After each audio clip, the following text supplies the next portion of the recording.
Welcome, good morning, good afternoon, and good evening.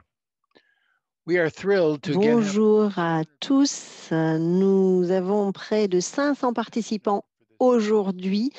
C'est vraiment un nombre magique pour ces ateliers. Nous sommes ravis. Vous pouvez écouter l'interprétation en français et en anglais. Donc, n'oubliez pas de sélectionner le canal qui vous convient. Je vais faire un inventaire des questions logistiques et ensuite je donnerai la parole à Hélène Young qui vous parlera de cette série de webinaires sur le cadre conceptuel de lutte contre la malnutrition aiguë dans les zones arides d'Afrique et qui animera la discussion. Après les 5 orateurs, nous aurons au moins 30 minutes de questions et réponses et nous terminerons à l'heure prévue. Alors, si vous ne connaissez pas très bien la plateforme Zoom, je vais vous donner quelques indications. Vous avez une barre de tâches en bas de votre écran. Utilisez l'onglet discussion si vous avez des remarques à faire sur le fonctionnement de la plateforme. Utilisez l'onglet questions-réponses pour soumettre des questions aux orateurs ou à l'animatrice. Vous pouvez poster vos questions en anglais, en français, à n'importe quel moment et nous ferons de notre mieux pour y répondre.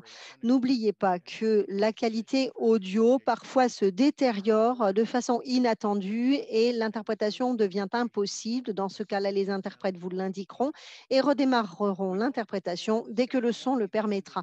Nous espérons que cette session ne sera pas, la fin de cette session ne marquera pas la fin de la discussion avec nous et entre vous. Et nous avons pensé à différentes manières de continuer le dialogue avec les orateurs. Je vais maintenant donner la parole à Hélène Young, professeure et directeur de recherche au Centre international Feinstein à l'université Tufts de nutrition et politique de la nutrition et des sciences. Bonjour à tous. Merci Greg. Je vais en quelques mots vous présenter cette série de webinaires dans lesquels nous revenons sur les causes profondes de la malnutrition dans les zones arides d'Afrique. Une étude de 2018 a montré que des taux d'urgence de malnutrition aiguë sont observés régulièrement dans tout le Sahel et la Corne de l'Afrique. Et sur cette carte, vous voyez les zones touchées par la malnutrition aiguë persistante fréquemment. Et la prise de conscience de la nature persistante de ce problème a engagé les agences des Nations Unies qui sont avec nous aujourd'hui à d'entamer un dialogue. En 2020, nous avons préparé un plan d'action sur l'émaciation, sur la malnutrition et l'émaciation des enfants afin de nous intéresser aux causes profondes de la malnutrition. Aujourd'hui, nous allons parler de ce plan d'action mondial, mais j'aimerais tout d'abord dire quelques mots sur les tendances de fond qui nous montrent que la routine ne suffit pas. Alors, le cadre conceptuel actuel nous a déjà beaucoup servi et il a donné lieu à des interventions techniques, des actions de nutrition, des interventions sur la nutrition qui ont été largement adoptées depuis quelques années. Et cet accent qui est mis sur les causes immédiates et sous-jacente contraste avec le désintérêt à l'égard des causes plus systémiques, plus profondes de la malnutrition aiguë. C'est le sujet même de nos ateliers, le fait que ces causes profondes sont parfois évincées ou ignorées cause justement ces taux d'urgence de malnutrition aiguë persistants malgré les interventions qui ont lieu depuis de nombreuses années. Nous devons nous demander pourquoi ces actions n'ont pas toujours les effets escomptés. C'est une première étape dans la lutte contre la malnutrition aiguë et il faut comprendre ici qu'il y a des causes très profondes de la malnutrition qui vont au-delà des causes immédiates que l'on connaît largement. Nous avons appris que de nombreuses choses et ce cadre conceptuel que nous proposons reconnaît justement ces causes profondes et les liens entre les différents domaines. Il s'agit notamment de l'environnement et du caractère saisonnier, des effets des saisons, les systèmes et les institutions et les différentes institutions avec les problèmes des genres, etc. Et enfin, il y a tout ce qui a trait au mode de subsistance. Dans ce cadre conceptuel, vous trouverez également les notions de résilience et de vulnérabilité.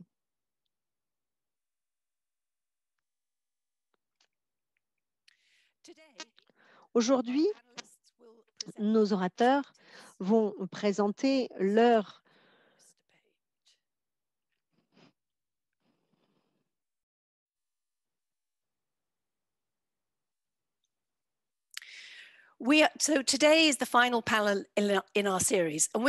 Aujourd'hui, c'est la dernière session de la dernier webinaire et nous allons parler des prochaines étapes comment notre analyse des systèmes peuvent nous permettre de refaçonner notre réponse et nous allons revenir sur toutes les causes profondes qui ont été étudiées dans les 3 ateliers qui ont eu lieu les semaines précédentes et que vous retrouverez en français et en anglais sur Internet si vous les avez ratés.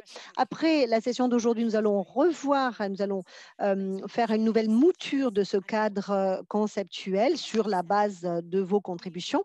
Et en décembre, nous organiserons une table ronde à haut niveau dans laquelle les agences des Nations Unies rechercheront des engagements politiques forts pour soutenir cette approche systémique de la lutte contre les causes profondes de la malnutrition aiguë dans les zones arides d'Afrique. Aujourd'hui, nous allons parler de malnutrition et d'émaciation et nous allons parler de l'interrelation entre les différentes interventions et les différents acteurs, comment ils peuvent s'engager. Nous allons parler de l'engagement des communautés pour lutter efficacement ensemble contre la malnutrition persistante et aiguë.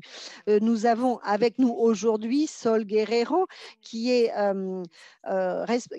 conseiller senior sur les questions de nutrition à l'UNICEF, Patricia Frascassi, de la division alimentation et nutrition à la FAO, Nora Hobbs, qui est directrice adjointe des systèmes d'analyse pour la nutrition au PAM, Zita Wise-Prinzo du département de nutrition pour la santé et le développement à l'OMS, et Bibi Guiozé, responsable senior nutrition et système alimentaire et conseiller spécial du PDG au nouveau partenariat pour le développement de l'Afrique, un programme de l'Union africaine, de l'Agence de développement de l'Union africaine.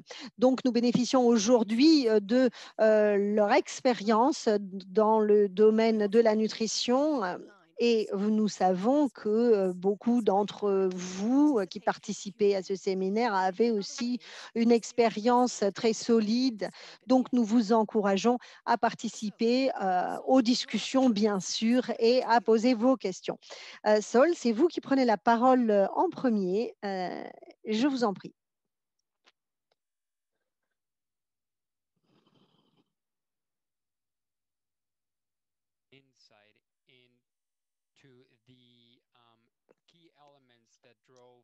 Donc, les éléments clés qui contribuent à la malnutrition et l'émaciation des enfants. Nous avons décidé de préconiser une solution transversale parce qu'il s'agit d'un problème transversal.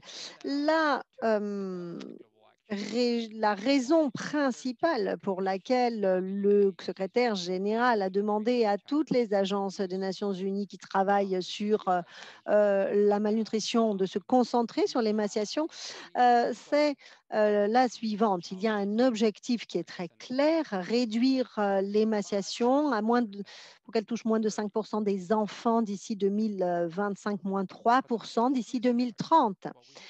Mais par rapport à ces objectifs, ce que l'on voit depuis quelques années, depuis l'adoption des ODD, c'est qu'il n'y a qu'une baisse marginale des taux d'émaciation dans le monde. Et en fait, ce que l'on voit depuis 2013, c'est qu'il s'est passé peu de choses. En tout cas, nous avons peu réduit l'émaciation. Par contre, il y a une forte amélioration dans la reddition de rapports. Donc, sur la base de ces résultats, on s'est dit qu'il fallait revenir vers le Conseil et trouver de meilleures façons de nous attaquer aux causes de la malnutrition et de l'émaciation parce que ce que l'on faisait ne marchait pas.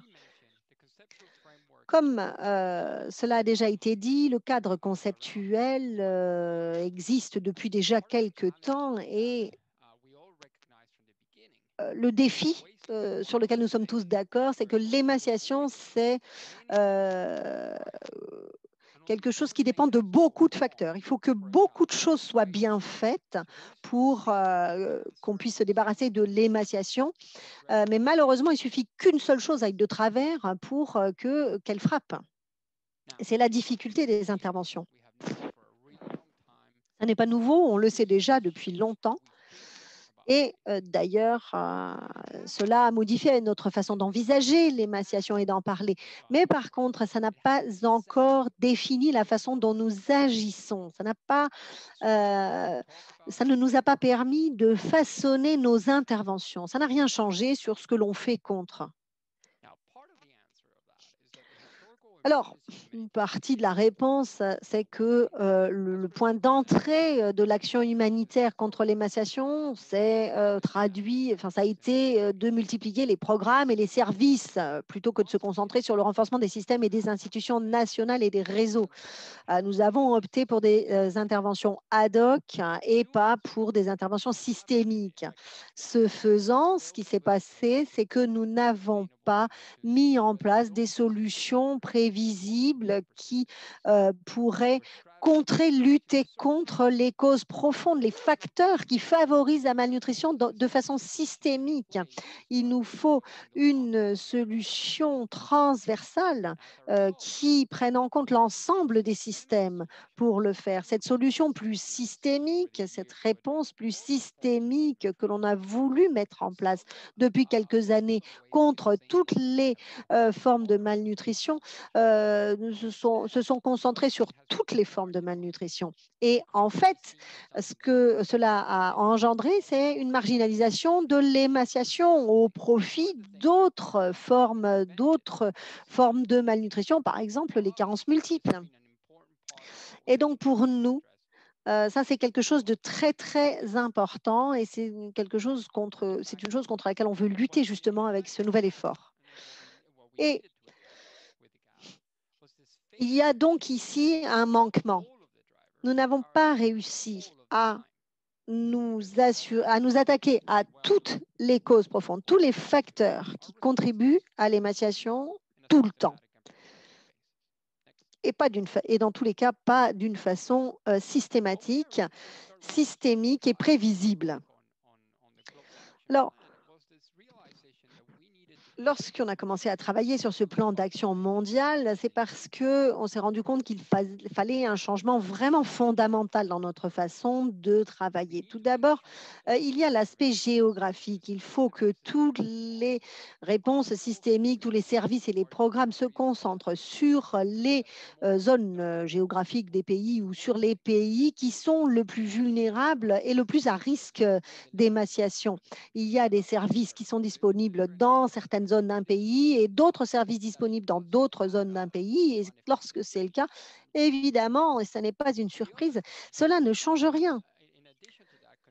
De plus, au-delà de la convergence géographique, il faut aussi que tous ces services concourent ensemble au même objectif et il faut qu'ils soient permanents. On ne peut pas mettre l'accent sur un type de service une année, l'année suivante abandonner ce service-là pour en fournir un autre. Alors, sur le plan financier, dans beaucoup de situations et à la bonne échelle, c'est impossible. Fournir un tel service à toute la population, c'est impossible. Mais il faut dire qu'on sait en général sur quelle zone le risque d'émaciation est le plus important dans certains pays. Et donc, cette hétérogénéité des services, cette dispersion nous empêche de nous concentrer sur les zones pour lesquelles nous savons que le risque est le plus élevé pourtant. Donc, j'aimerais vous demander, Saul, de passer rapidement à la conclusion. Bien sûr. Donc, ce plan d'action sur l'émaciation est là justement pour tout changer. Et pour ce faire, merci de revenir en arrière, pour ce faire, en arrière s'il vous plaît, le cadre que nous avons mis en place identifie quatre, impacts clés. L'un porte sur le poids de naissance, l'autre sur le deuxième améliorer la santé des enfants, des enfants, améliorer les pratiques alimentaires des nourrissons et des jeunes enfants et le traitement de l'émaciation. Et aucun de ces impacts ne sera réalisé si l'on ne mobilise pas tous les systèmes en place. Il faut un vrai changement de mœurs sur notre façon de lutter contre l'émaciation et ce n'est que le début. Ce qu'il faut, c'est un vrai changement au sein même des pays et notamment un changement dans les priorités des feuilles de route opérationnelles dans les 23 pays pionniers. Les choix qui seront faits détermineront si l'on peut ou pas, au final, permettront ou non de mettre en place cette réponse transversale et multisystémique. Voilà, j'en ai terminé. Merci beaucoup, Saul. Nous passons la parole à Patricia. Merci beaucoup. Je vais parler des perspectives qui concernent les systèmes alimentaires, les moyens d'existence. Alors, trouver la bonne intervention, le bon type d'intervention pour le bon enfant et la bonne maman au bon moment, il faut travailler avec les communautés autour des systèmes alimentaires et la communauté nutrition et santé. Il faut que toutes ces communautés, que toutes ces équipes d'intervention aient un agenda à suivre, un programme commun. Il faut prendre en compte les causes profondes spécifiques en compte dès le départ pour que les interventions arrivent à point nommé pour les populations vulnérables.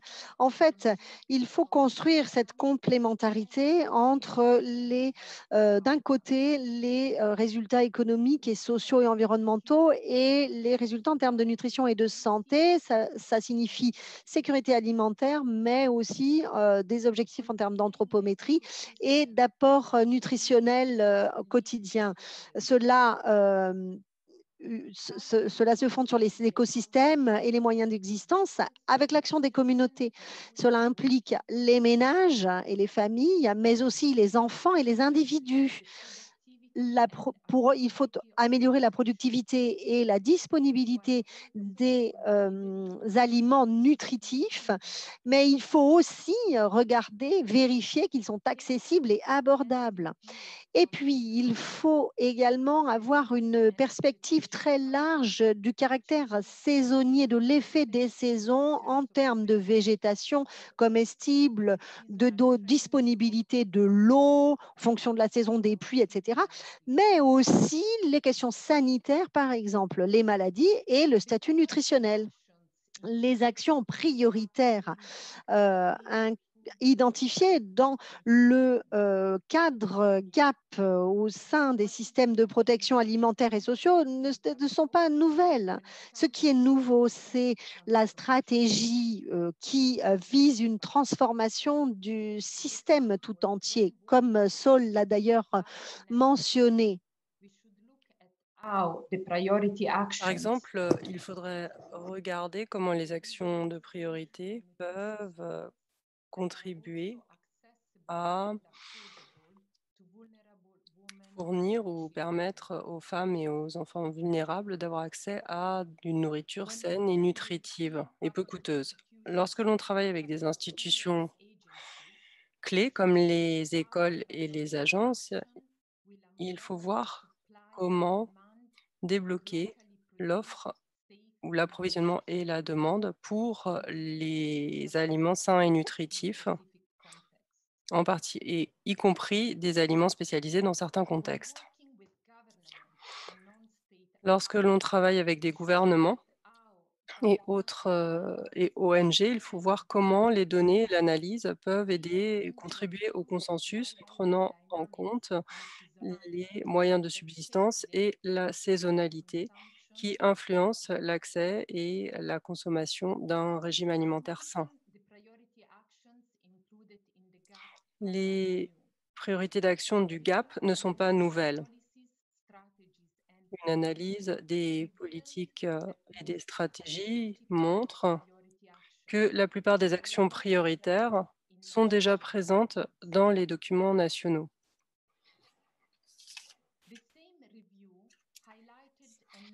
La même analyse a montré qu'il fallait des améliorations dans un certain nombre de secteurs, comme par exemple le travail avec des secteurs au-delà de l'agriculture, comme les pêcheries, l'aquaculture. Il a également été souligné l'importance des sources de nutrition autochtones, l'importance d'efforts multisectoriels autour de la sécurité alimentaire et la prévention de maladies véhiculées par l'alimentation, les recherches pour des compléments alimentaires pour les jeunes enfants, entre autres. Cet exemple du Kenya illustre ce qui a été fait différemment lors de la conception, financement et mise en œuvre d'un programme d'urgence et de renforcement de la résilience, du fait de l'intégration d'éléments d'élevage et de saisonnalité dans le programme. Ce programme a été présenté plus en détail lors du panel numéro 3, donc je ne vais pas entrer dans les détails.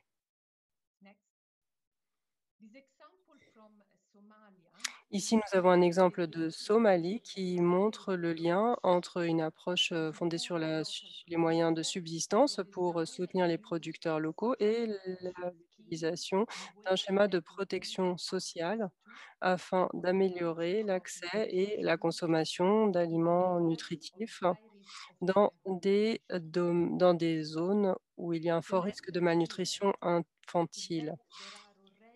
Le message ici est qu'il y a des politiques prometteuses et des exemples opérationnels existants que nous pouvons utiliser si nous voulons dupliquer, adapter et renforcer des solutions faisables dans différents contextes.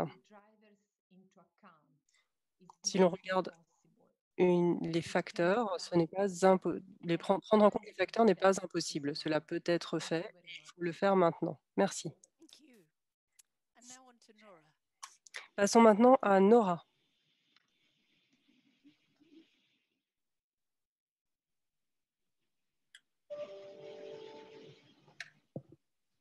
Thank you.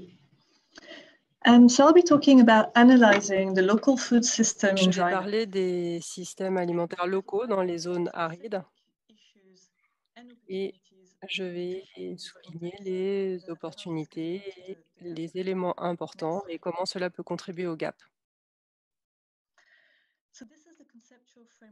Ici, vous avez le cadre conceptuel du système alimentaire qui a été présenté lors de sessions précédentes de cette série de webinaires.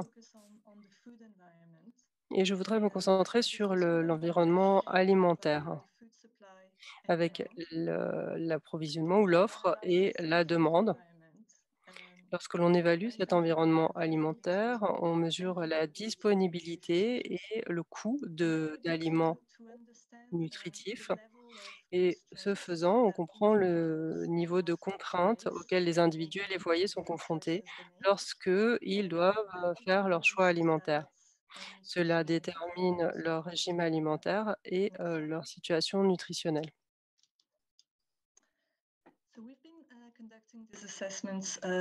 Nous avons mené cette évaluation dans des grandes zones arides en Afrique Et voici quelques caractéristiques communes. Les populations dans ces zones sont très dépendantes des marchés où il y a assez peu de variétés de nourriture. On parle de 40 à 60 variétés, alors que dans d'autres zones, on parle plutôt de 80 à plus de 100 types d'aliments, et également beaucoup moins d'aliments nutritifs.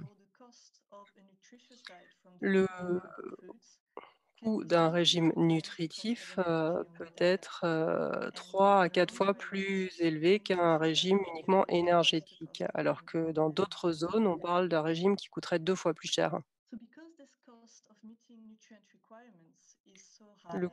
Ce coût est donc très élevé.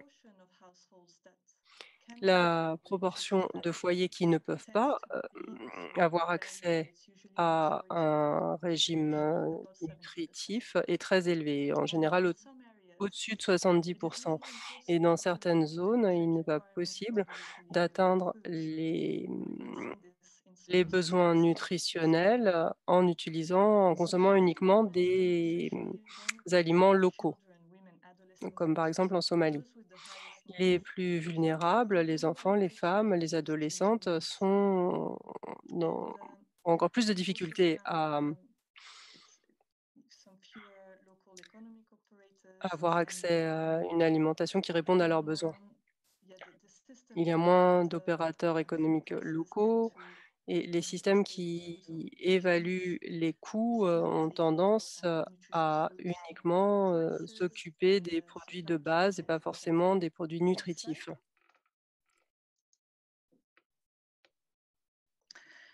So all these findings are extracted from field Tous ces résultats sont tirés d'une étude concernant l'écart nutritionnel en Afrique ou la déficience, et vous trouvez le lien sur cette page.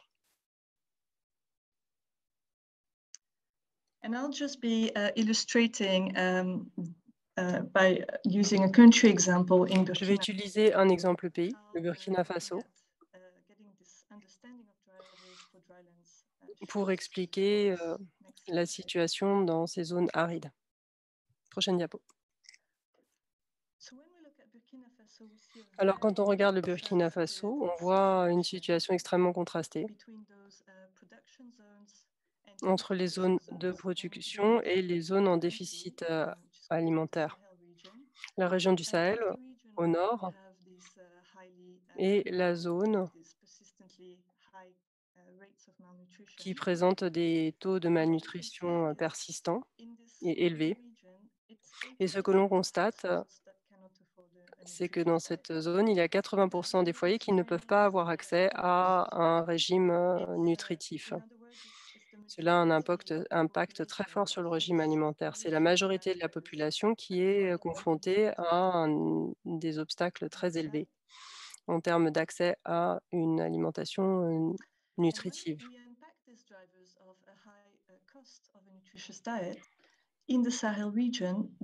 Lorsque l'on regarde ces facteurs de coût très élevés dans cette région, on voit que ces produits sains, ou nutritifs, sont beaucoup plus coûteux que dans les autres régions. Si on regarde le maïs, les haricots, et on voit que la variation de prix est beaucoup plus faible que pour les produits frais.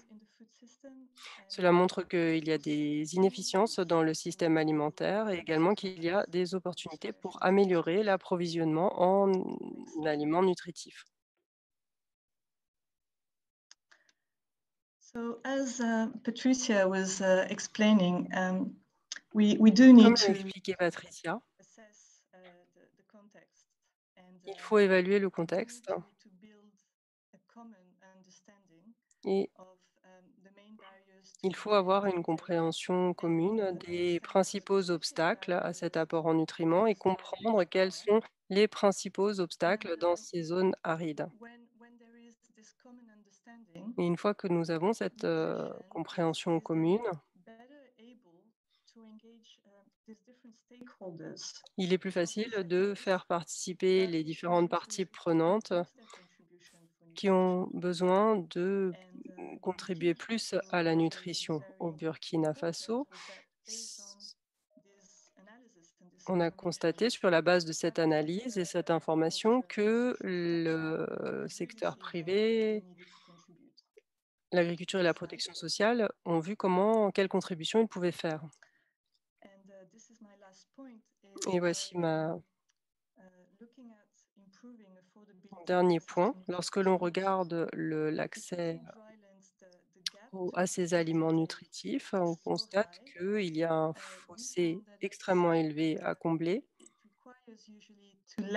dans ces zones arides et il faut plusieurs types d'actions pour combler ce fossé. Il faut augmenter le pouvoir d'achat des ménages, des foyers, il faut travailler sur la disponibilité de ces aliments nutritifs.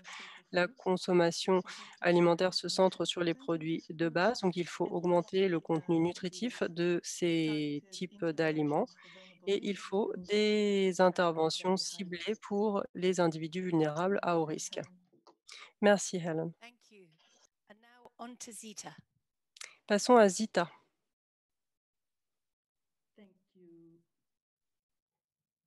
Don't know what my background is there suddenly, but okay. Thank you, Helen. I'll be talking about WHO's guideline development. Je vais parler des directives de l'OMS.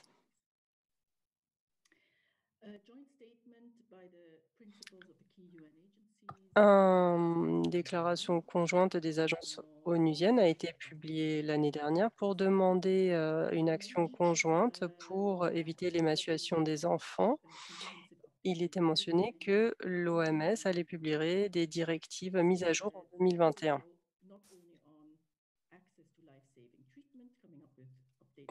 Qui parlerait d'accès à des traitements, mais également de la prévention. Le cadre GAP, plan d'action global, qui a été lancé en 2020, a réitéré ce mandat de l'OMS. L'OMS, avec ses partenaires, a convoqué une réunion technique en décembre de l'année dernière avec pour objectif de revoir le cadre technique de l'émaciation et d'évaluer les déficiences dans les lignes directrices. Et les débats et résultats ont été utilisés pour concevoir le plan d'action global. La réunion a souligné l'importance de bien comprendre ce qui définit la vulnérabilité nutritionnelle et le risque de décès, pas seulement d'un point de vue anthropomorphique, mais également le rétablissement. Et quels sont les facteurs qui conduisent à des risques plus élevés. Également, comment des différences de contexte quel impact elles peuvent avoir, comme par exemple la saisonnalité, l'existence d'une émaciation précédente, etc. Il était compliqué de définir les différentes informations, les différentes interventions dans ces contextes, au niveau pas seulement des groupes, mais des individus, au cours du développement de l'enfant. Il n'est pas encore bien compris pourquoi dans le même contexte, certains enfants sont émaciés et d'autres ne le sont pas, et comment les différences d'âge, de géographie ont un impact sur ces interactions.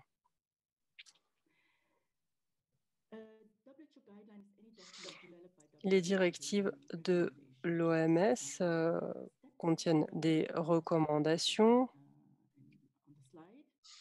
avec des étapes. Donc, déterminer quand une directive est nécessaire jusqu'à la directive elle-même. Et vous trouverez des détails dans un livret disponible en ligne sur le site de l'OMS.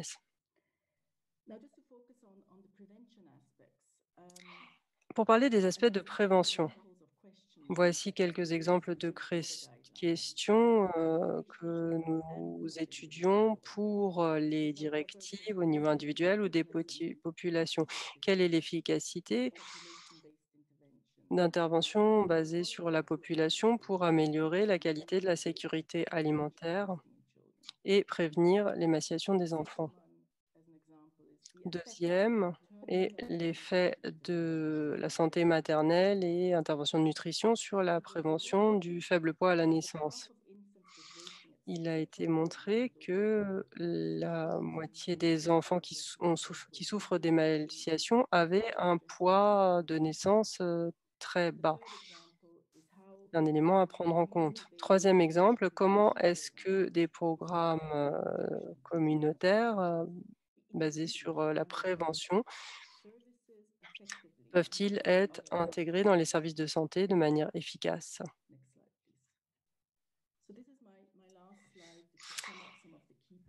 Voici ma dernière diapo pour résumer certains éléments clés. Alors tout d'abord, il existe des déficiences sur les causes sous-jacentes qu'il faudra combler. Il faut également comprendre les causes de base dans certains contextes lorsqu'il s'agit de mettre en œuvre les recommandations plutôt que d'avoir une approche unique. L'OMS met au point des recommandations et des directives en se basant sur les résultats disponibles. Il est donc très important que la recherche inclue des spécificités de contexte et qu'elle soit effectuée dans des régions différentes.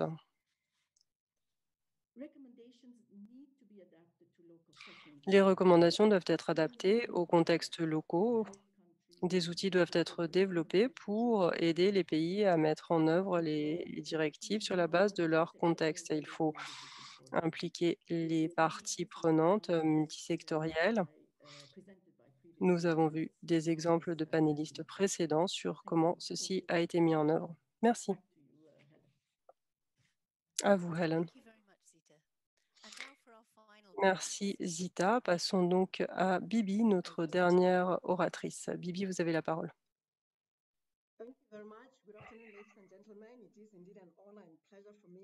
Bonjour, merci. C'est vraiment un honneur pour moi de participer à cet atelier. J'ai écouté avec attention tous les orateurs précédents et je n'arrêtais pas de me poser la même question. Comment est-ce que l'on fait en sorte que les politiques se traduisent concrètement?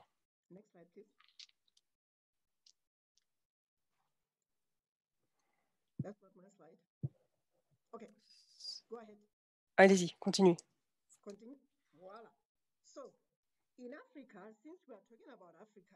Nous parlons de l'Afrique et nous avons plusieurs instruments. Est-ce que vous pourriez repasser le slide d'avant, s'il vous plaît? Slide précédent, s'il vous plaît. Voilà.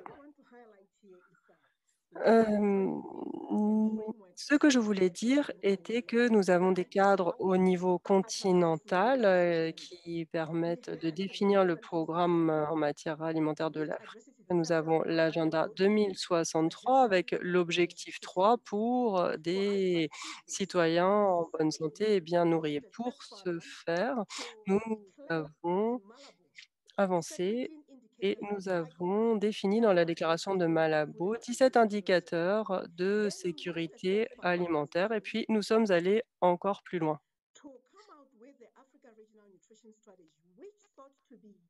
Nous avons donc élaboré la stratégie régionale nutrition pour l'Afrique qui doit être applicable à toute la région, mais nous avons compris que ce n'était pas suffisant et comme Patricia le disait, il faut souligner l'importance des systèmes alimentaires et de l'environnement et pour les prendre en compte, nous avons mis en place un plan qui a plusieurs piliers, dont la santé maternelle et infantile. Au niveau régional et national, quels sont les instruments qui sont utiles? Au niveau des communautés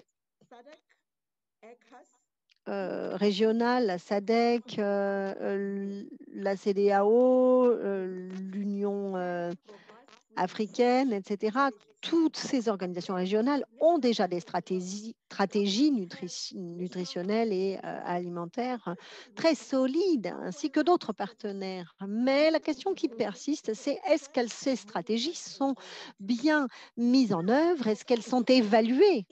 Est-ce que le suivi est effectué? Dans des zones désertiques, par exemple, il faut un plan de préparation aux catastrophes, il faut des systèmes d'alerte précoce, par exemple. Et les pays ont envisagé de mettre en place des commissions, des comités, des groupes d'experts sur la nutrition parce que l'on comprend bien que l'on ne peut pas lutter contre la malnutrition sans aligner les politiques du ministère de la Santé. Et dans beaucoup de pays, beaucoup de ministères, il y a ce genre de comité et des conseillers auprès des premiers ministres, par exemple, ou au sein des ministères du développement social. Il faut gérer les facteurs de la malnutrition au niveau national et local. Les systèmes de nutrition, les systèmes de surveillance de la nutrition et de l'alimentation se sont effondrés et dans de nombreux pays, le système de soins primaires ne fonctionne plus non plus et régulièrement, les communautés doivent pouvoir faire peser et suivre la croissance de leurs enfants pour déclencher des réponses, des interventions lorsque ce sera nécessaire et aussi une formation à la nutrition si nécessaire. Je vais prendre l'exemple du Botswana, mon pays, qui est couvert aux 3/4 par un désert. Nous sommes un pays très sec, mais notre politique, c'est que personne ne doit mourir de malnutrition. Nous avons donc des politiques agricoles qui sont très, très fortes et qui se concentrent à la fois sur le bétail, les cultures traditionnelles, toutes les plantes comestibles et également sur la faune sauvage. Les animaux doivent être pris en compte. Ils participent au système agricole et au système alimentaire. Et nous avons un système d'alerte précoce qui est fort et robuste.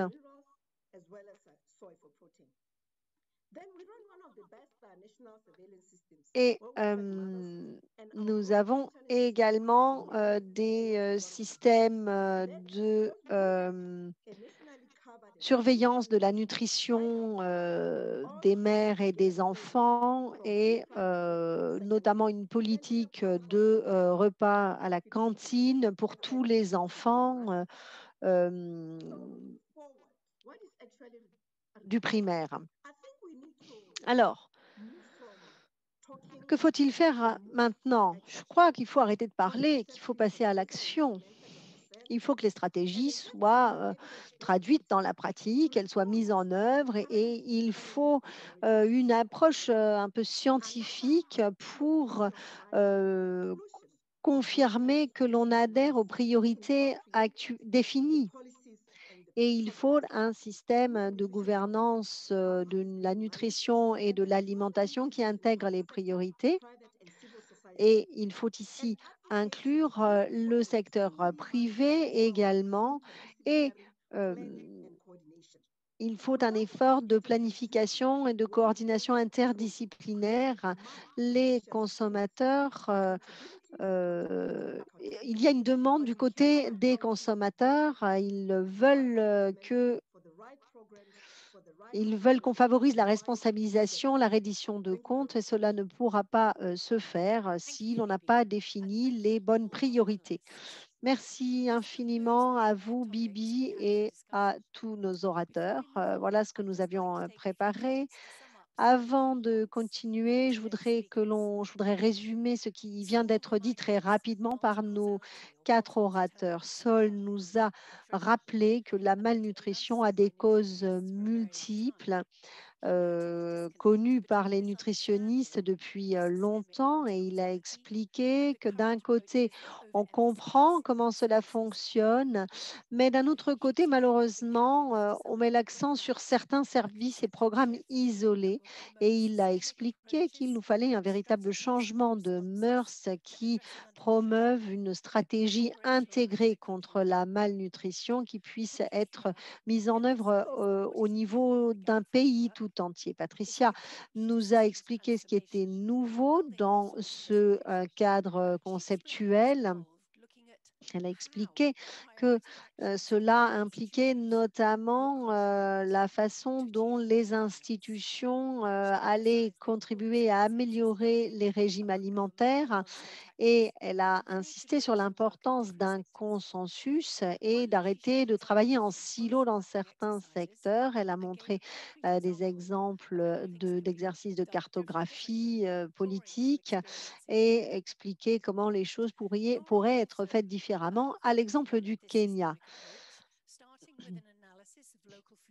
Nora a également parlé de la structure des systèmes alimentaires dans les zones arides et de la façon dont on pouvait expliquer, dont on pouvait répondre aux besoins alimentaires dans les zones arides. Elle a parlé notamment des problèmes de manque d'approvisionnement, de la vulnérabilité des entreprises locales. Elle a également souligné qu'il était important de viser un consensus pour informer les programmes et que cela était indispensable d'agir au niveau du système alimentaire dans son ensemble. Zita nous a parlé de la prévention de l'émaciation et elle a souligné qu'il était important de déterminer les risques de vulnérabilité et d'identifier les groupes les plus à risque. Elle a également souligné que nous avions besoin de recherches plus avancées sur des questions conceptuelles, comment en fait contextuelles, parce que la mise en œuvre va dépendre des caractéristiques de chaque région. Bibi a insisté sur les engagements politiques, sur la santé, la nutrition et les moyens d'existence, sur la stratégie africaine, la stratégie du NEPAD, par exemple. Elle a donné des exemples d'outils utilisés pour gérer ces facteurs, à l'exemple du Botswana, en nous expliquant ce qu'il faut faire maintenant, c'est-à-dire passer à l'action. Alors maintenant, j'aimerais ouvrir le débat et me tourner vers nos participants en ligne.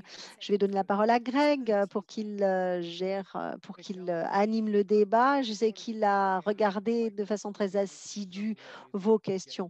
Alors, tout d'abord, j'aimerais commencer par vous expliquer comment vous pouvez continuer de participer au dialogue, même après la fin du séminaire. Nous avons un site Internet qui est dédié à ces séminaires et sur lequel vous trouverez les enregistrements des séminaires précédents, des vidéos et vous pouvez également apporter votre contribution sur le cadre conceptuel et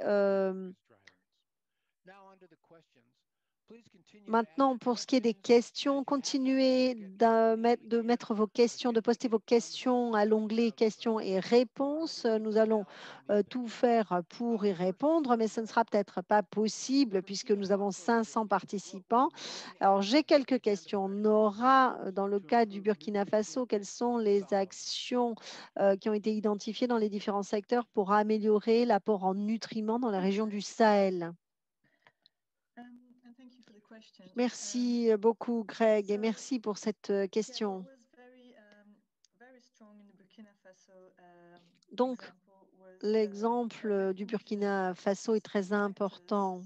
Et ce qui était très fort, c'est le fait que certains acteurs doivent être plus impliqués dans leur contribution à la nutrition, certains secteurs.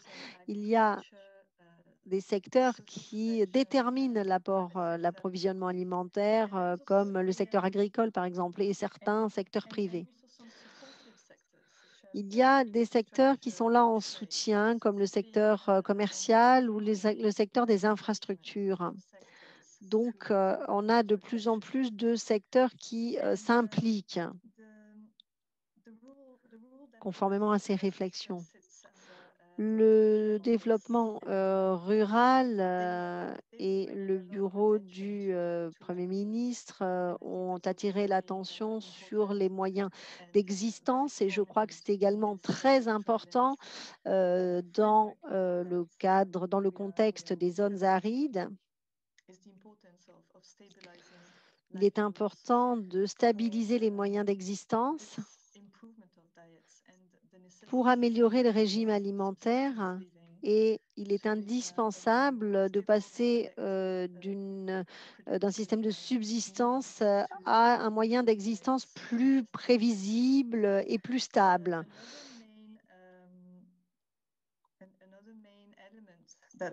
Autre élément qui est ressorti de la discussion, en diversifiant la production, la nutrition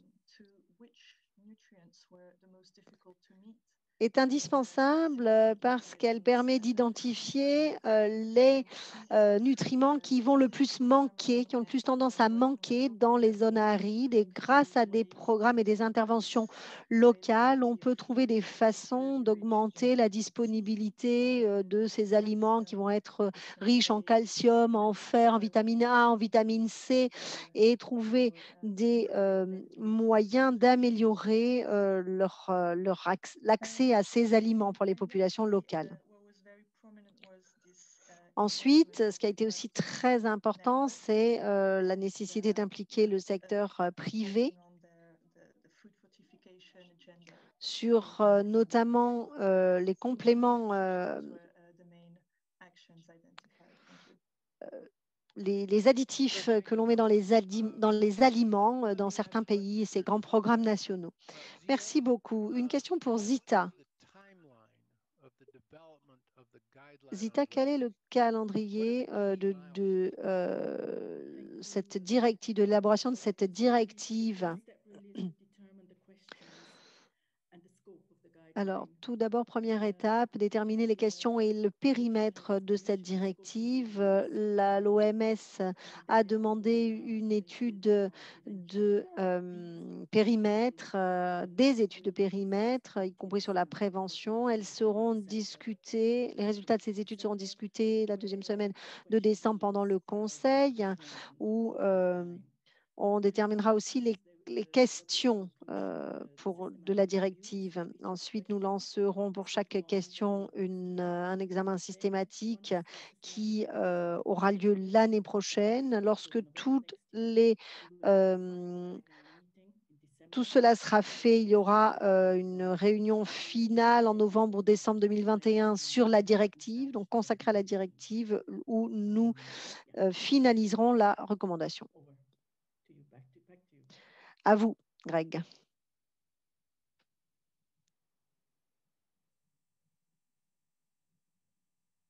Sorry.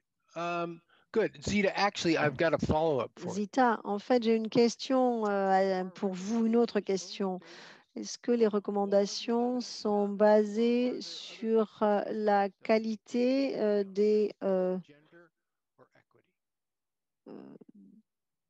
des données ou est-ce qu'on prend en compte aussi le genre, l'équité? En fait, ce qui détermine la direction et la force d'une recommandation, ce n'est pas juste la qualité des données existantes.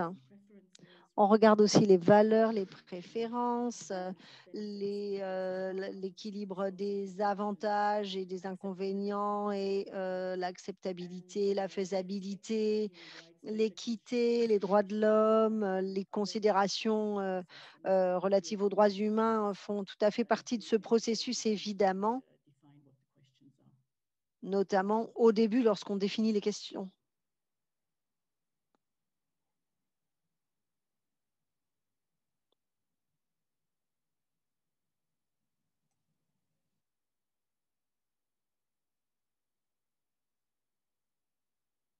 Good. Okay. Sorry. Thank you. I have a question. Merci. J'ai une question qui s'adresse à tous nos orateurs, donc n'hésitez pas à prendre la parole si vous le souhaitez. En ce qui concerne les causes immédiates et de la malnutrition, quelle est l'importance des partenariats stratégiques dans les pays? Sol, je vous propose de prendre la parole en premier sur cette question et puis les autres pourront intervenir s'ils le souhaitent. Alors, ce qui concerne les partenariats, je crois que tout d'abord, il va falloir saisir cette occasion de réaffirmer notre engagement auprès du gouvernement et on doit aligner les réponses qui sont préparées au niveau des pays. Il faut qu'elles soient en ligne avec les priorités gouvernementales. Et là, ce qu'il faut, c'est revoir notre rôle en tant qu'agence, réaffirmer notre engagement auprès des gouvernements derrière les décisions prises par les gouvernements. Ce qu'on va voir avec le GAP aussi au niveau des pays, c'est qu'un processus va se mettre en marche dans lequel les gouvernements vont définir les actions prioritaires qu'ils souhaitent voir dans les années à venir et rassembler les différents partenaires au niveau du pays qui peuvent contribuer. Donc, si le gouvernement veut faire X et Y, de quoi le gouvernement a-t-il besoin en termes de contribution de la société civile, des bailleurs de fonds internationaux et tous les autres partenaires afin d'atteindre cet objectif?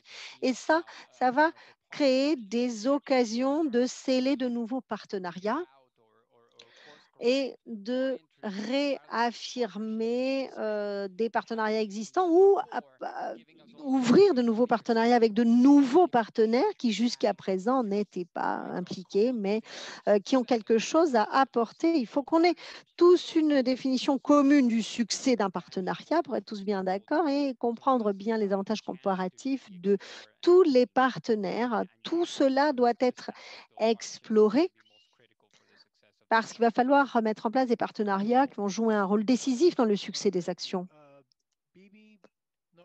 Merci beaucoup. Bibi, Nora, est-ce que vous souhaitez intervenir? Merci beaucoup. Il y a une chose qui me perturbe toujours, c'est cette idée de la division entre le secteur public et le secteur privé. N'oublions pas que les gouvernements ne produisent pas de denrées alimentaires. C'est le secteur privé qui les produit. Mais parfois, on a cette situation très inconfortable où on a une amitié, si je peux le nommer ainsi, avec le secteur privé, ça influence le commerce. Donc, il faut avoir des négociations, des conversations, hein, pour parler de l'agriculture, de la nutrition, en insistant sur le fait que c'est un secteur qui est extrêmement porteur et que le gouvernement doit intervenir uniquement pour s'assurer que les besoins des consommateurs seront remplis. C'est ça le rôle du gouvernement. Et autre chose que je voulais dire, à quelle fréquence évaluons-nous nos politiques, hein? Est-ce qu'elles répondent à la situation, aux problèmes auxquels nous faisons face maintenant?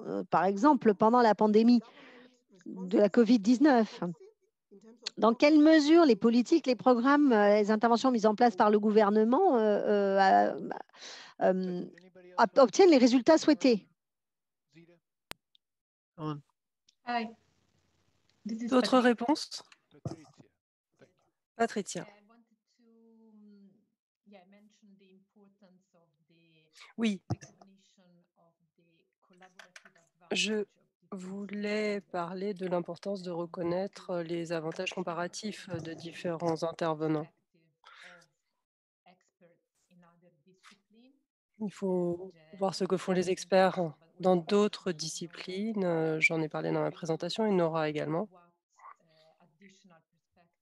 Nous regardons des expertises dans d'autres secteurs, que ce soit le commerce, la logistique ou autres, pour le rapport à nos études sur les facteurs. C'est quelque chose d'important lorsque l'on envisage des partenariats, la recherche de consensus, avoir toutes ces différentes opinions. Good, thank you. Merci. Patricia, while you were there, let me just jump in. I've got another question. Patricia, j'ai une autre question également qui s'adresse à la FAO. Lorsque l'on parle d'intervention avec une protection sociale ou un système de filet social, comme l'exemple qu'on a vu en Somalie, est-ce que vous pensez que cela doit se faire dans un système national pour être défini en tant que comme système de protection sociale? Nous avons fait une analyse de politique. Nous avons regardé la présence de certaines interventions au sein de documents de politique nationale. Et dans le cadre de la protection sociale, nous trouvons des interventions qui visent à soutenir les foyers vulnérables, les communautés ou les individus. Les filets de protection sociale, les transferts de nourriture, repas scolaires sont des types d'interventions que nous avons identifiés dans des programmes nationaux ou des stratégies.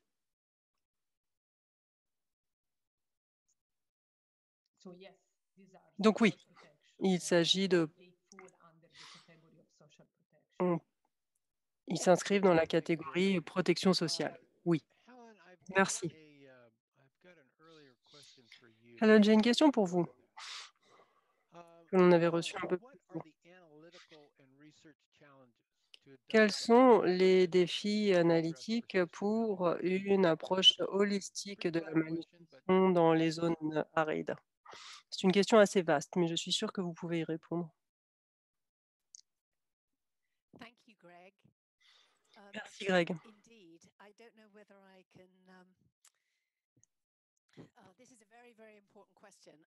C'est une question vraiment très importante. Je ne sais pas si je peux y répondre comme ça en 2 minutes. Alors, les défis en termes de recherche et d'analyse. Il y a vraiment une énorme complexité dans notre cadre d'identification des facteurs et cela paraît intimidant. Mais il faut adapter cela au contexte local. Il faut une approche collaborative pour identifier les insuffisances de recherche et les priorités de recherche, et en particulier un effort local, afin que cela corresponde au contexte local. Et cela représente déjà un défi avant même de commencer la recherche. Il faut consulter les parties prenantes. Et très souvent, les processus de recherche ne prévoient pas cela.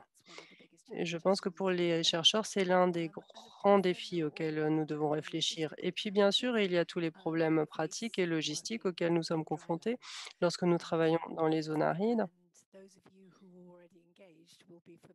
Ceux qui y ont déjà travaillé les connaissent bien. Nous nous améliorons, je pense. Mais je voulais simplement signaler le défi particulier que représente le Covid pour la recherche et les difficultés supplémentaires. Et nous essayons de nous assurer que nos méthodologies sont sûres et ne représentent pas un risque pour les populations des zones où nous effectuons nos recherches. Ça, c'est essentiel et c'est un énorme défi pour nous. Donc, voilà 2 défis pour aujourd'hui, mais je pourrais en citer bien d'autres. Merci, Helen. J'ai une question, peut-être pour Saul, mais je suis sûre que d'autres pourraient réagir également. Dans le GIP, vous avez parlé dans le GAP, vous avez parlé des facteurs de la malnutrition et le fait qu'il fallait les traiter tous. Y a-t-il des moments où vous pensez qu'il faut se concentrer sur un facteur ou un autre, en fonction d'une saison, par exemple? Lorsque l'on a commencé à définir ce que l'on pouvait faire au niveau des pays pour régler ou traiter ces facteurs, n'envisageait pas que cela soit totalement rigide et mis en œuvre de manière permanente, continue. On en a parlé plusieurs fois dans le GAP en signalant qu'il fallait respecter ou suivre la saisonnalité. Il y a des très bons exemples de différents pays avec des interventions spécifiques par saison, en particulier au Sahel, qui traitent certains facteurs spécifiques qui répondent par exemple à une hausse de la du paludisme ou autre.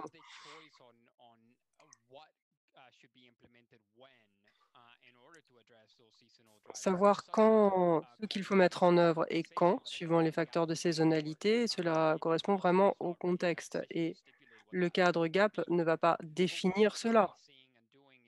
Mais ce que nous voyons et ce que nous faisons, c'est qu'au niveau pays, de chaque pays, nous posons ces questions systématiquement, pas uniquement quelles interventions ou quels systèmes, mais quand.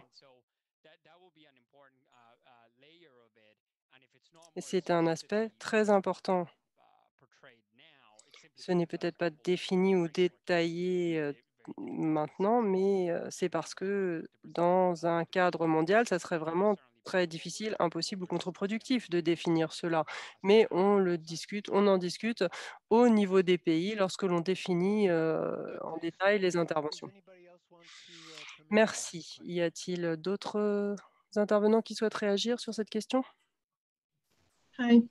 Yes, Greg, if I could come in. Oui, Please. Nora, go ahead. allez-y Nora. Yes, and I'd like to add to what Saul's just Je said. voudrais compléter ce que vient de dire Saul. C'est une conversation qui doit se tenir au niveau du pays et également que ce que l'on peut obtenir dans chaque contexte, quelles sont les opportunités que l'on peut exploiter. Donc il faut traiter les causes ou les facteurs en prenant en compte les différentes méthodes tout en exploitant les opportunités qui existent, les exploiter. Et cela définit des actions complètement différentes, même dans des pays voisins. This is why we really see by these processes of identifying barriers, Dans ces processus d'identification des obstacles, de lancement de dialogue, d'implication des différents acteurs, il faut utiliser tout cela pour identifier, pour chaque contexte, quelles actions multisectorielles peuvent être prises. Voilà les processus importants qui doivent être mis en place. Merci. Oui, je voudrais ajouter quelque chose également, Greg.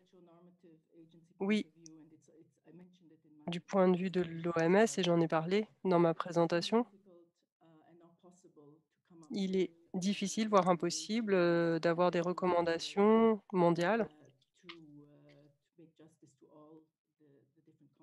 qui prennent en compte tous les différents contextes pays.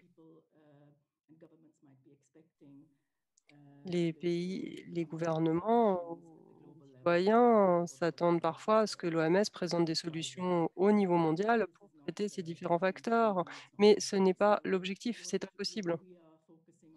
Nous nous concentrons au niveau mondial sur des besoins clairs, ce qu'il faut faire. Mais pour savoir comment, il faut une évaluation au niveau local pour savoir comment mettre en œuvre, quelle est la manière la plus pertinente.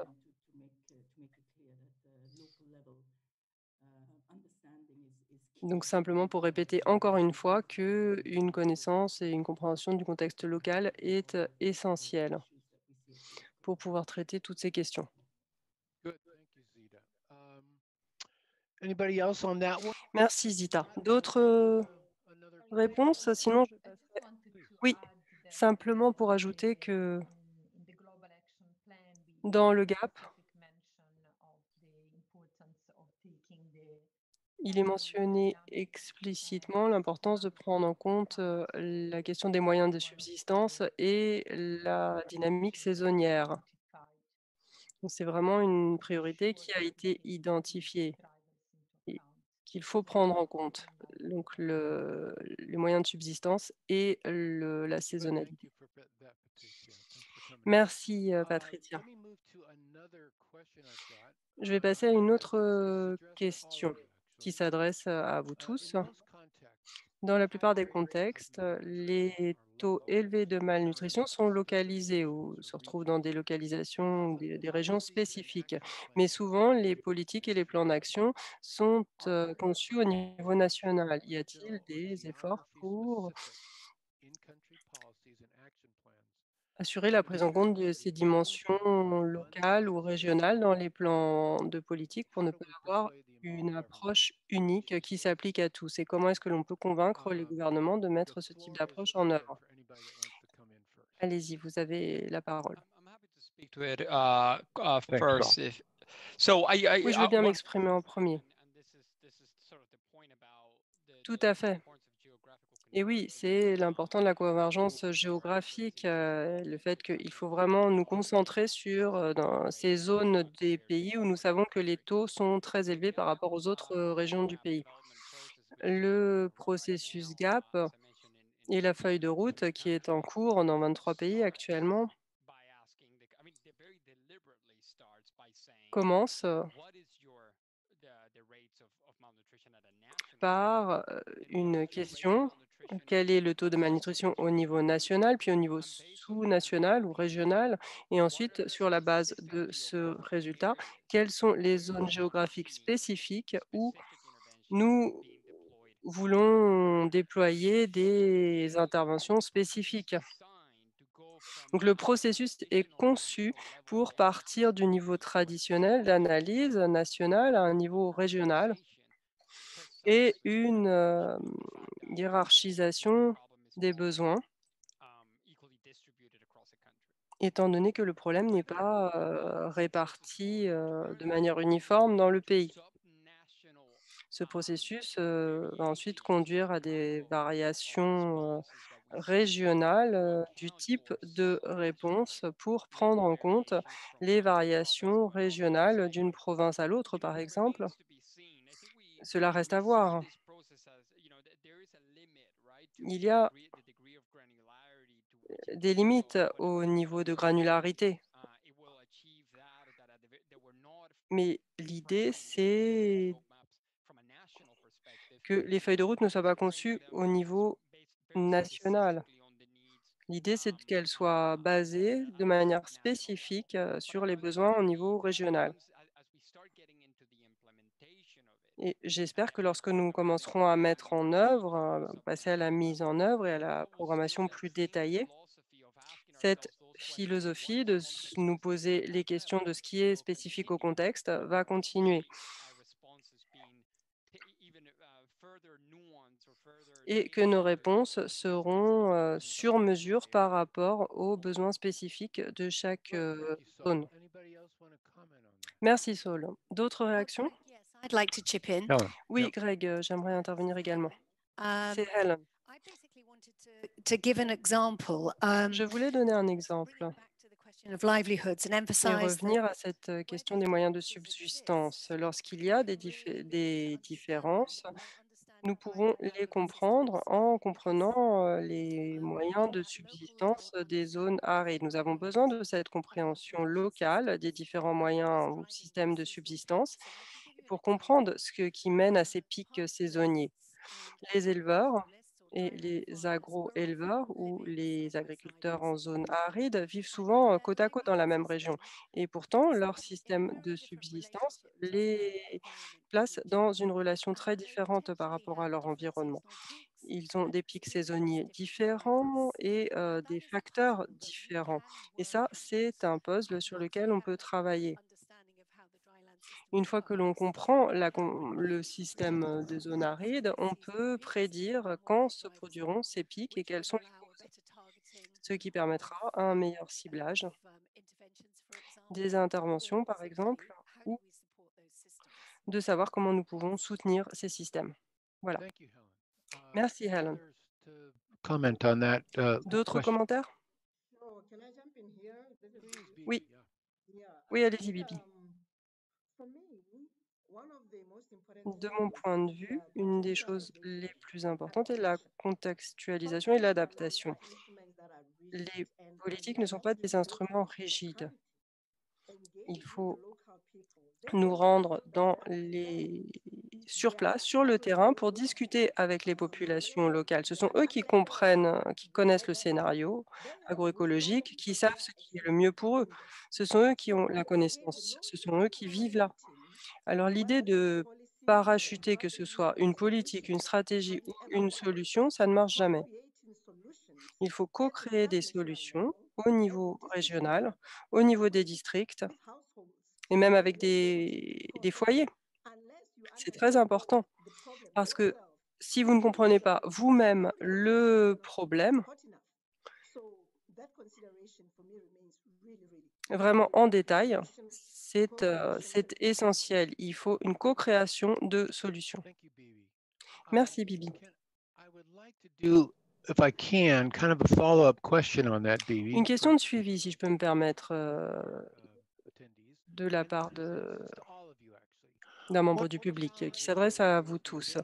L'un des défis était le coût de l'alimentation nutritive dans les zones arides. Vous avez parlé de sensibilisation par rapport à ces aliments nutritifs. Est-ce que ces interventions sont pertinentes puisque les populations n'ont peut-être même pas accès à ce type d'aliments? Greg, I'd be happy to take that one. Good. Je veux bien répondre, Greg. I'd like to, sorry, and I also want to contribute to the previous question. Et je voudrais également réagir par rapport à la question précédente. Yes, by doing this work actually of looking at affordability of diet subnational. Lorsque nous avons regardé le coût des régimes au niveau régional, l'idée est également de comprendre les spécificités régionales.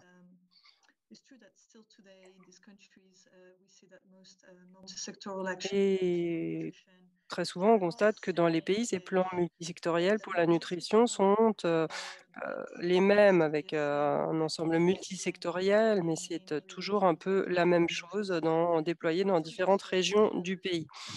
Donc l'idée, c'était dans nos travaux de comprendre quelle est la bonne combinaison d'approches au niveau régional.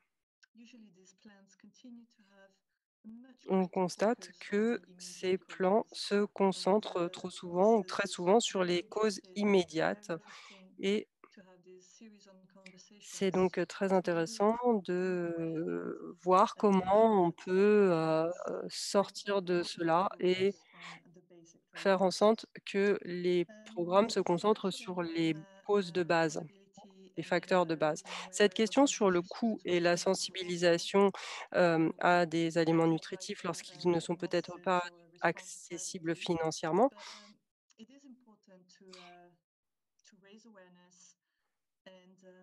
il est important de sensibiliser et de créer une demande pour des aliments nutritifs.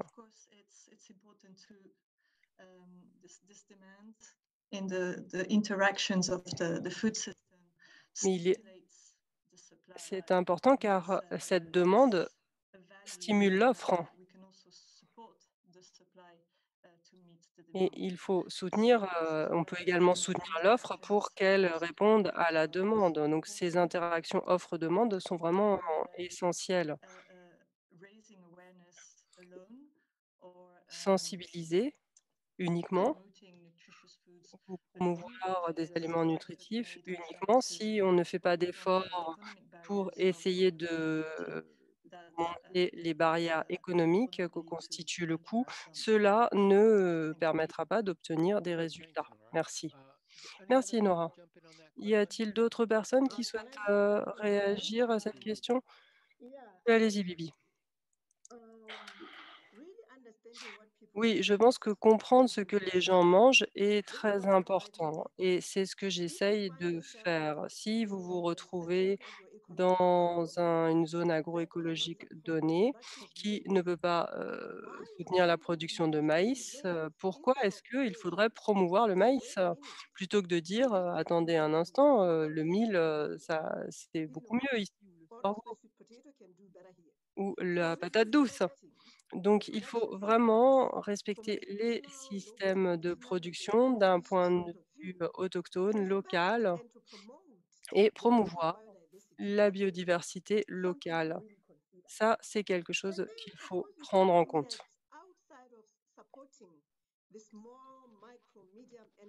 En plus de soutenir ces petites entreprises, ces micro-entreprises, tout au long de la chaîne de valeur, de la production à la transformation, on va pouvoir assurer un prix plus juste. Par exemple, la politique du 0 kilomètre, c'est bien, hein. Je préfère manger quelque chose qui a été produit par des producteurs locaux que quelque chose qui a fait 5000 kilomètres pour arriver jusqu'à moi. Merci beaucoup.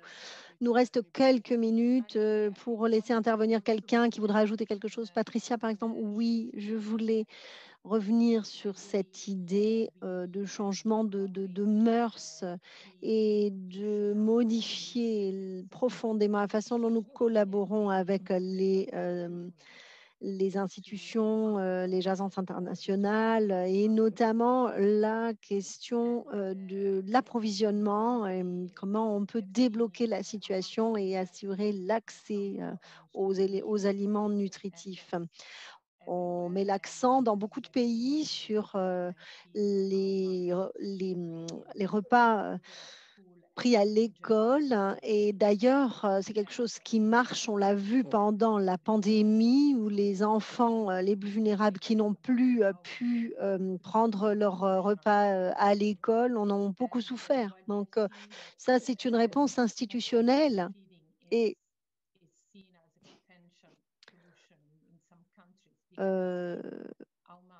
on a certaines solutions qui sont envisagées par des pays. Il faut voir comment cela se traduit dans les marchés publics, par exemple, et quels investissements ça suppose. Est-ce qu'on peut peut-être rediriger certains investissements vers d'autres actions? Merci infiniment. Il reste beaucoup de questions sur le chat, mais malheureusement, on doit s'arrêter. Donc, continuez de vérifier vos mails régulièrement. Nous vous enverrons dans les jours à venir l'enregistrement de cette réunion et je donne la parole à Hélène. Merci beaucoup, Greg. Merci à tous nos orateurs et à tous les participants pour la discussion extrêmement riche qui vient d'avoir lieu. Il y a plusieurs points qui ressortent pour moi dans la discussion d'aujourd'hui et, les remarques, notamment les approches qui sont spécifiques au contexte. J'ai apprécié qu'on revienne sur l'importance des parties prenantes et de la collaboration et mettre l'accent sur les partenariats, mais qu'il faut aussi tirer parti de tout ce que les partenaires peuvent nous apporter, mais ne pas hésiter à introduire de nouveaux partenaires. Donc, dans cette série de séminaires, on a entendu beaucoup d'appels, notamment un appel à changer de perspective, d'approche, et cela inclut à mes yeux 3 choses importantes. Tout d'abord, il faut changer d'approche conceptuelle.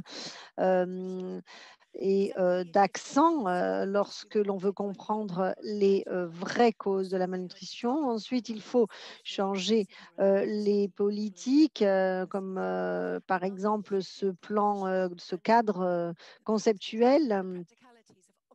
Et enfin, il faut savoir passer en mode opérationnel dans ces politiques, et ça, c'est très important.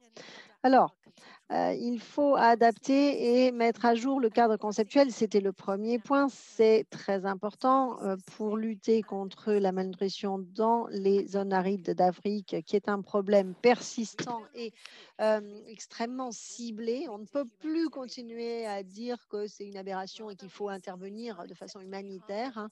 Il y a des niveaux de malnutrition inacceptables qui persistent depuis de nombreuses années et ce problème, la sévérité, la gravité de ce problème, à mon avis, devrait nous pousser à la considérer comme une tendance à long terme et il faut y répondre en conséquence. Ensuite, il faut reconnaître les limites des interventions ad hoc techniques et, comme on l'a dit, il faut insister sur le changement, l'approche systémique. Nous avons besoin également d'une responsabilisation et de bonnes politiques de prévention, comme cela a été souligné et par de nombreux orateurs, hein. Il faut qu'il y ait un consensus pour pousser ces changements et notamment ce changement de perspective. Alors, sur les deux premiers points, le plan d'action et le cadre conceptuel, il y a eu de vrais progrès, mais je pense que le véritable défi, il est toujours devant nous, c'est-à-dire qu'il va falloir rendre cette technique, cette approche opérationnelle, même si on a quand même déjà des exemples de ce qui a été fait par le passé. Alors maintenant, pour le chemin qui nous reste à parcourir et l'apport de ces webinaires, je dois dire qu'ils nous ont beaucoup apporté, notamment en collectant des informations, mais aussi des choses qui nous permettent de revoir notre approche. Et voilà, j'ai quelques remarques à partager avec vous. Alors, tout d'abord, le rôle d'un cadre de causalité de la malnutrition important. Björnquist et Urban Johnson nous ont appris que le cadre de causalité de la malnutrition fait partie de la stratégie de lutte contre la malnutrition et le plan d'action contre l'émaciation a poussé les gouvernements à revoir leur stratégie et ça commence par la mise à jour du cadre conceptuel pour l'adapter à leur contexte. Cela inclut notamment l'émaciation et les autres manifestations de la malnutrition, mais ça inclut aussi de prendre en compte le caractère saisonnier et de bien comprendre toutes les causes profondes. Deuxièmement, il faut construire un consensus sur la base d'une compréhension commune étayée par des preuves de ce problème et de ses moteurs, qui, à mon avis, découlent du premier point et qui doit prendre en compte l'environnement, le caractère saisonnier, les systèmes, les moyens d'existence et les systèmes et les institutions qui peuvent tous y contribuer. Je crois que cette idée de recherche du consensus est nouveau pour la plupart d'entre nous. Il ne s'agit pas juste de comprendre le contenu, mais il faut aussi comprendre les différentes approches et nous devons apprendre à contribuer à la réalisation d'un consensus au lieu de déterminer une série de mesures essentielles ou qui nous paraissent essentielles. Et ce sont des nouvelles compétences dont on a besoin ici. Je pense que l'on peut, trouver dans l'éducation des adultes ici des clés intéressantes pour développer ces capacités parce que les adultes n'apprennent pas dans les rapports. Les adultes, ça comprend les hommes politiques, etc. Et ça s'applique à nous, doivent, pour apprendre, pouvoir mettre en pratique les théories. Et c'est comme ça qu'ils construisent leurs connaissances.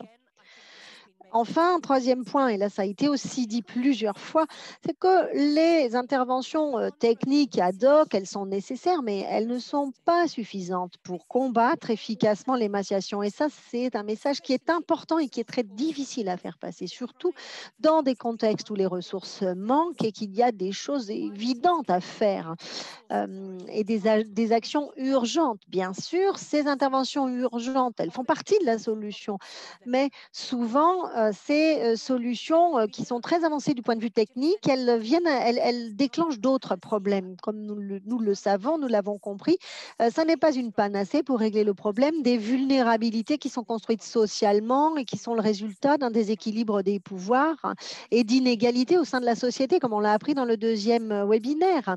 En fait, ce qu'il faut, c'est se concentrer sur le renforcement des systèmes et des institutions pour favoriser une gouvernance, une vraie gouvernance et un équilibre des pouvoirs et l'égalité. Quatrième point, je reviens aux zones arides qui ont des caractéristiques tout à fait uniques. Les saisons, ils sont beaucoup plus marquées et cela engendre des opportunités, mais aussi des risques parce qu'elles mettent en danger les moyens d'existence des populations et saisir ou non ces opportunités, c'est possible si le système et les institutions sont en place. Par exemple, les bergers les populations pastorales arrivent à tirer profit des saisons en déplaçant leur bétail, en les amenant paître dans les pâturages qui sont les plus propices à ce moment-là de l'année. Donc, ils comprennent cette adaptation. Cette connaissance très technique, elle doit être soutenue et favorisée par les institutions. Et la résilience de ces systèmes, de ces moyens d'existence dans les zones arides, en général, elle a été affaiblie par l'intervention des institutions.